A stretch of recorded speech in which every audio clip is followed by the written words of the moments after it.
السلام علیکم ناظرین، میں عائشہ تحسین، آپ دیکھ رہے ہیں گلف پاکستان۔ آج میرے ساتھ موجود ہیں اقبال بخاری صاحب، سینئر صحافی ہیں، تجزیہ نگار ہیں اور سیاست پہ کافی گہری نظر رکھتے ہیں۔ آج ہم ان سے کرتے ہیں بات کہ سپریم کورٹ نے جو الیکشن کی ڈیٹ اناؤنس کی ہے، کیا الیکشن اس ڈیٹ پر ہو پائیں گے یا نہیں، تو جانتے ہیں اقبال بخاری صاحب سے۔ جی السلام علیکم۔ وعلیکم السلام۔ اقبال بخاری صاحب، سپریم کورٹ نے ڈیٹ اناؤنس کر دی ہے اور بینچ نے جو ہے نا کافی اچھا فیصلہ سنایا کہ الیکشن جلد از جلد اناؤنس کر دیے جائیں گے۔ 8 فروری کو جو ہے الیکشن ہونے جا رہے ہیں۔ آپ کیا سمجھتے ہیں کہ 8 فروری کو کیا الیکشن ہو پائیں گے یا نہیں؟ پہلی تو گزارش یہ ہے مختصر سی کہ قاضی فائز عیسیٰ جو چیف جسٹس بنے ہیں اور جن کی مدت 20 سال 1.5 سال ہے اور ان کی ایک شہرت ہے، ایک امیج ہے جو کافی پازیٹیو ہے، اگرچہ وہ سب حلقوں میں نہیں ہے لیکن بیشتر لوگ ان کے لیگل فریٹرنیٹی ہے، صحافی ہیں، عام آدمی ہے، وہ ان کے بارے میں بہت اچھا تاثر رکھتا ہے کہ یہ بڑے امپارشل اور دبنگ جج ہیں۔ فیض آباد دھرنا کیس کے حوالے سے ان کی شہرت جو ہے وہ پاکستان کی سرحدوں کے باہر بھی ہے۔ جب انہوں نے یہ منصب سنبھالا تو بہت زیادہ تھا الیکشن کا شور اور اس میں لوگوں کے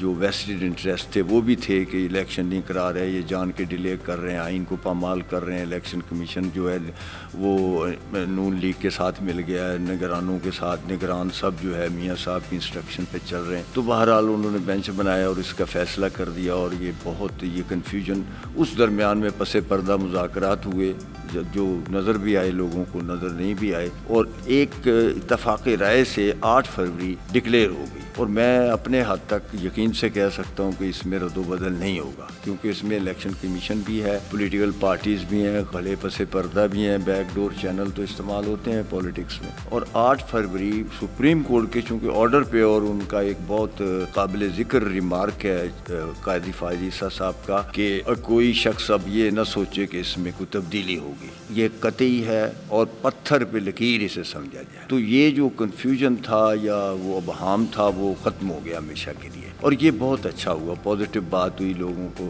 نہ پولیٹیکل اسٹرینتھ وہ قوت آزمانے کا موقع ملا۔ اچھا سر، نواز شریف کی وطن واپسی کو کس نظر سے دیکھتے ہیں؟ نواز شریف صاحب کا تو وہ مصرع صادق آتا ہے، اپنی خوشی نہ آئے نہ اپنی خوشی چلے۔ تو وہ نواز شریف صاحب کو تو جبراً قید کیا گیا، جو تمام چیزیں آڈیو لیکس کی صورت میں باہر آئی ہیں بہت ساری، یعنی کہ اب جج اس فیصلے کو نہ ججز نے مانا جس میں ان کو سزا ہوئی، نہ وکلاء نے مانا، نہ انٹرنیشنل لیول پہ جو قانون سے تعلق رکھنے والی برادری ہے، نہ کسی غیر جانبدار صحافی نے مانا، کسی نے اسے تسلیم نہیں کیا۔ بالکل ایسے ہی فیصلہ تھا جیسے بھٹو، ذوالفقار علی بھٹو مرحوم کو سزائے موت دے دی گئی، ایک پھانسی ان کو دے دی گئی ایک قتل کے کیس میں، اور اس کا نام ہی پڑ گیا جوڈیشل مرڈر۔ صحیح کہہ رہے ہیں، کو بھی کسی نے آج تک تسلیم نہیں کیا۔ تو اس کا یہ مطلب نہیں ہے کہ جو کوئی جج صاحب یا ہائی کورٹ یا سپریم کورٹ یا سول جج یا میجسٹریٹ فیصلہ دے دے وہ عرف آخر ہوتا ہے۔ جن ججوں نے میاں نواز شریف صاحب کو فیصلہ سنایا ان کے بارے میں آڈیو لیکس، ویڈیو لیکس تمام بار آ چکی ہیں، اور اس میں سے کسی نے اس کو ڈینائی نہیں کیا، تردید نہیں کی، تکذیب نہیں کی کہ یہ غلط ہے، تو وہ تو فیصلہ ویسے ہی دڑام سے نیچے آ جاتا ہے۔ یعنی اس میں ان کی سزا بھی نہ صرف کالعدم خود بخود ہو جاتی ہے as a result of that fraud. یہ میاں نواز شریف نہیں بلکہ وہ جو ججز ہیں وہ کٹہرے میں ہونے چاہیے، میری رائے میں ان کا ٹرائل ہونا چاہیے کہ آپ نے سزا دے کیسے دی،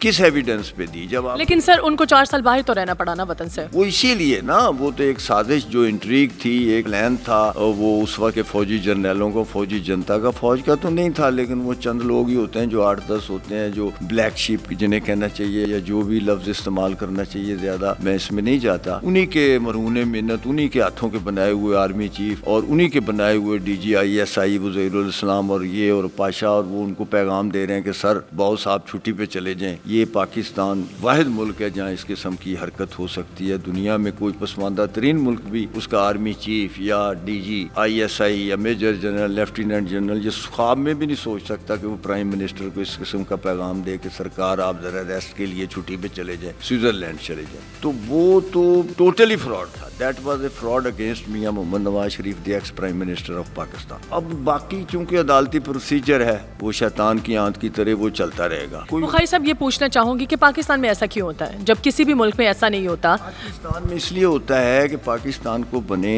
11 سال ہوئے تھے 58 میں، بنتے ہی سازشیں شروع ہو گئیں اور فوجی جنتا جو تھی اس وقت کی، ایوب خان صاحب جس کے ہیڈ تھے، انہوں نے کہا کہ یار قبضہ کر لو، بس ان کا لالچ تھا، انہوں نے پھر سیاستدانوں کو متعون کرنا شروع کیا، اپنے مقصد کے لیے استعمال کیا، بدنام کرنا شروع کیا، اور جب وہ کافی پریس کے ذریعے بھی صحافیوں کو بھی اس دور میں بھی خریدا گیا یا برائب کیا گیا یا ان کو مراعات دی گئی، اور لوگوں کی باعث اور نفرتیں اور جانبداریاں تو ہوتی ہیں، کوئی کسی کو زیادہ پسند کرتا ہے، کوئی دولتانہ صاحب کو پسند کرتا تھا، کوئی ناپسند کرتا تھا، کوئی لیاقت علی خان مرحوم کو زیادہ پسند کرتا تھا، کوئی اس دور کے حسین شہید سہروردی کو پسند، تو ان کے جو تضادات تھے ان کو اچھالا گیا پریس میں، جلسوں میں، ادھر ادھر لڑائیاں کرائی گئی، حکومتیں توڑوائی گئیں۔ وہ جب ہو گیا انہوں نے کہا جی ادھر تو استحکام نہیں ہے، تو لہذا انہوں نے مارشل لا لگا کے ٹوٹلی قبضہ کر لیا، اور کس کے نام پہ کیا کہ ملک میں استحکام نہیں ہے اور ملک میں کرپشن ہے۔ اور مزے کی بات یہ ہے کہ وہ پھر 11 سال تک وہ شخص برسر اقتدار رہا بغیر کسی مینڈیٹ کے۔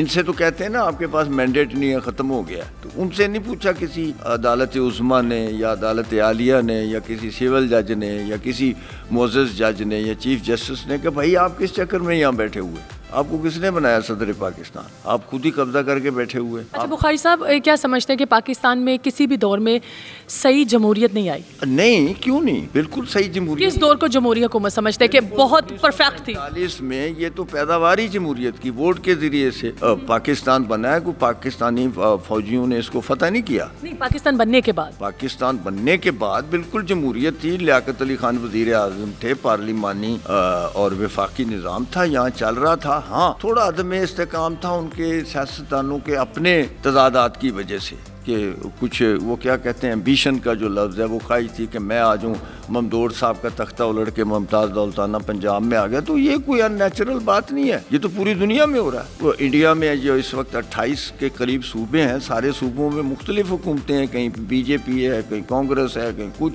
کچھ ہے، لوکل جماعتیں، تو اس میں وہاں کیوں نہیں لگ گیا مارشل؟ وہاں میں استحکام نہیں ہے، وہاں تو پاکستان سے زیادہ فسادات ہوئے، بے تاشا ہوئے اور ہو رہے ہیں، اور ہزاروں لوگ مارے گئے۔ لیکن کبھی بھی ان کے فوج نے نہیں کہا کہ وہ اقتدار میں آ جائیں؟ نہیں کہا کہ وہ قانون اور آئین کے پابندی کی، ان کو بدنیت نہیں تھے۔ یہاں کے جو جرنیل تھے وہ اللہ ماشاءاللہ بدنیت پہلے دن سے تھے، جس کے شواہد موجود ہیں، جس کے شواہد تحریر کی شکل میں، آرکائیوز کی شکل میں، مختلف کتابوں کی شکل میں، جو امریکہ نے 30 سال بعد جو اپنے پیپرز ڈی کلاسیفائی کر دیتے ہیں کہ یہ اب جو خفیہ پیپرز ہیں چھاپے جا سکتے ہیں، وہ پڑھ لیں آپ تو پتہ چل جاتا ہے کہ یہ بدنیتی ان کی تھی۔ سیاستدانوں کو تھوڑی بہت خامی ہوگی، لیکن سیاستدان کو سیاستدان ہی ریپلیس کر۔ اگر ایک میجر جنرل جنگ ہار جائے تو اس کی جگہ مجھے میں کیسے لگا دیں گے کور کمانڈر؟ ایگری، ان کو ہی لگائے گا نا۔